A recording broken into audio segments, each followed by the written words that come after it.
I guess I would say I needed to replicate what I already believed in. And so my Mm, leadership principles didn't change. I just had to have them manifest a different way in this new environment.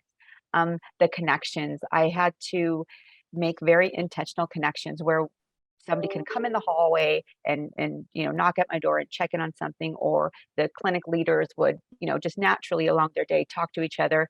Um, what I had to do again was that what we did huddles, and Ankit, to your point, unstructured huddle, yeah. right at 8 to 8:30, whether you're on Zoom, you can be camera off on your phone, on your drive, taking your kid to school, it doesn't matter. But we're connecting just to give the space. Are we talking about the weekend? Are we talking about our rough day?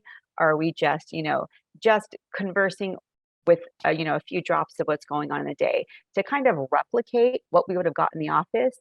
And oddly enough, it was not welcomed at first. It was, oh, in the morning, I really, what are we talking about? And I kind of just pushed it. And from my time at Ochin, this is how we function because I led teams across the country. I led teams who I'd never met in person before, but Yeah. this is how we connected. And about 2.5 months in, it took about 2.5 months. Our director of nursing said, "Whoa, I didn't know how much I needed this time." Because it wasn't just about work, but work was weaved in. It was about connecting with each other and Mm, building those relationships and having those pop up really quick sprints of what's going on, what can we catch before it became an emergency or before we had to go to our structured agenda meeting. And so really it's recreating those natural moments, but scheduled and giving that space. And that, although it's artificial, what I found that I was surprised when I was at Ocean was the impact and positive outcome was actually the same, if not better.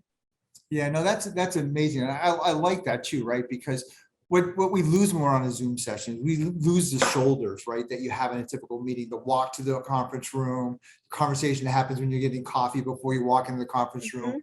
the people that linger after the conference, the meeting's done in the conference room and just chit chat a little bit. So we have to be intentional about bringing those kind of communications back in, those casual, unstructured, uninvited sometimes conversations.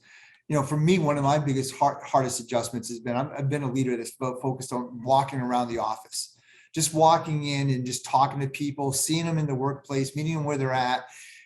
In the Zoom world at home, you can't really do that anymore, right? So you lose some of that. So you have to find other ways to build that same type of connection that you had before. So it makes it really challenging for us.